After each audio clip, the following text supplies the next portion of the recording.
Ed Fjellner is dead, and now he stands before the Most High God. Not the think tanks, not the lobbyists, not the donors he served, but the God of justice, the God of truth, and the God of the oppressed. Because when you harm God's people, you don't die in silence.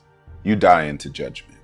Galatians 6:7 says, "Be not deceived, God is not mocked. For whatsoever a man soweth, that shall he also reap." Ed sowed policies that crippled the poor. He sowed legislation that stripped Black and brown communities of dignity, safety, and opportunity. He built an empire that made war against the very people that Christ died for. And now, he must reap. This is not about revenge. This is about accountability. Heavenly accountability. Because God does not forget the cries of the afflicted.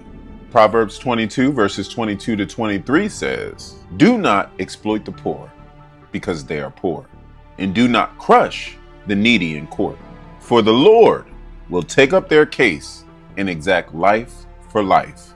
The Heritage Foundation's hands are bloody, with decades of quiet cruelty, destroying families through mass incarceration, blocking access to health care, justifying the suffering of children, all while quoting freedom.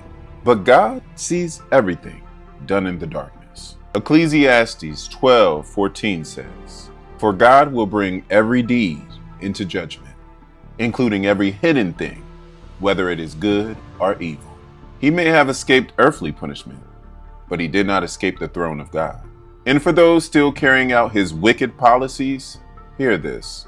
Isaiah 10:1-3 warns you, "Woe to those who make unjust laws, to those who issue depressive decrees.